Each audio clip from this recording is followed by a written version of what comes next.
নাহমাদুহু ওয়া নুসাল্লি আলা রাসূলিহিল কারীম, আম্মা বাদ।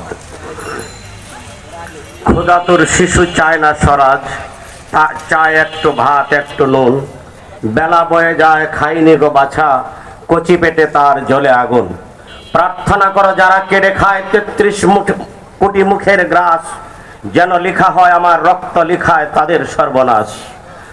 দারুস সালাম থানা কর্তৃক আয়োজিত আজকের এই গণসমাবেশের সংগ্রামী সভাপতি, প্রধান অতিথি, বিশেষ অতিথি সহ মঞ্চে উপবিষ্ট বিভিন্ন পর্যায়ের দায়িত্বশীল নেতৃবৃন্দ, আমার সামনে উপস্থিত বাংলাদেশের নতুন বাংলাদেশ বিনির্মাণের একজাক স্বপ্নদ্রষ্টা তরুণ যুবক ভাই ও বন্ধুগণ, আজকে এখানে বসে যে কথা বারবার মনে পড়তেছিল তা হলো ইমাম হুসাইন রাদিয়াল্লাহু তাআলা আনহু যখন কারবালার প্রান্তরে গিয়েছিলেন তখন তাকে পানি দেওয়া হয় নাই, তার গোষ্ঠীকে, তার সন্তানদেরকে, তার উত্তরসূরিদেরকে পানির অভাবে তাদেরকে হত্যা করা হয়েছে, মারা হয়েছে।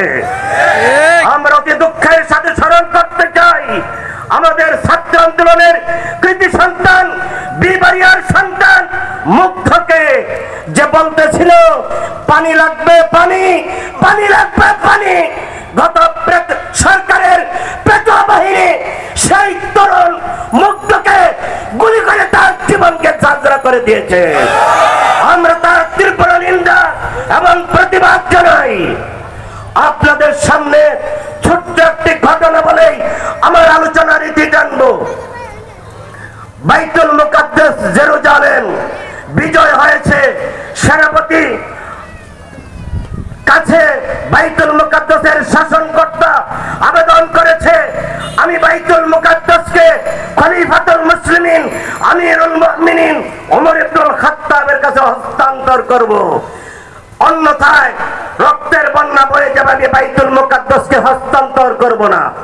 ওমর ইবনুল খাত্তাব রাদিয়াল্লাহু তাআলা আনহুর কাছে আবু উবাইদা ইবনুল জাররাহ রাদিয়াল্লাহু তাআলা আনহু চিঠি লিখলেন, বাইতুল মুকাদ্দাস জেরুজালেমের শাসনকর্তা এই শর্ত দিয়েছে, সুতরাং আপনি এলে রক্তপাতহীন বাইতুল মুকাদ্দাসের বিজয় হবে।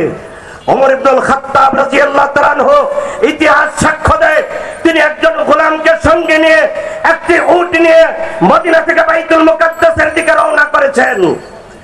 একটা উট, যাত্রী 2 জন। ওমর ইবনুল খাত্তাব রাদিয়াল্লাহু তাআলা আনহু উটের পিঠে, গোলাম নিচে। কিছুক্ষণ যাওয়ার পর গোলাম বলতেছে, আমিরুল মুমিনিন খলিফাতুল মুসলিমিন, আমি গোলাম, আমি টেনে নেব, আপনি যাত্রী হিসাবে বসে থাকবেন।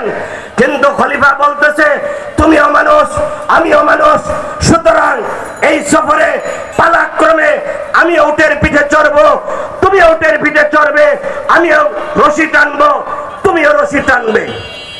খলিফার নির্দেশ মেনে উভয়ে কিছুক্ষণ গোলাম রশি টেনে নিয়ে যায়, আবার খলিফা উপরে থাকে, আবার খলিফাতুল মুসলিমিন রশি টেনে নিয়ে যায়, গোলাম উটের পিঠে চলে। এইভাবে পাড়ি দিয়ে দীর্ঘ পথ যখন জেরুজালেমে প্রবেশ করবে, নিয়ম অনুযায়ী তখন খলিফাতুল মুসলিমিনের উটের রশি টানার পালা আর গোলাম উটের পিঠে চড়ার পালা। এবার গোলাম বলে, আমিরুল মুমিনিন, আপনার কথা এতক্ষণ মেনেছি, এখন আর মানবো না, আমি রশি টানবো, আপনি উটের পিঠে বসে থাকবেন। ওমর ইবনুল খাত্তাব রাদিয়াল্লাহু তাআলা আনহু তাকে বললেন, আমি বাদশা, আমি খলিফা, আমার নির্দেশ যেই নিয়ম অনুযায়ী মদিনা থেকে এই পর্যন্ত এসেছি, এখনো সেই নিয়মই হবে, আমি এখন রশি টানবো, তুমি উটের পিঠে চড়ে থাকবে। আবু উবাইদা রাদিয়াল্লাহু তাআলা আনহু দেখলেন ওমর রাদিয়াল্লাহু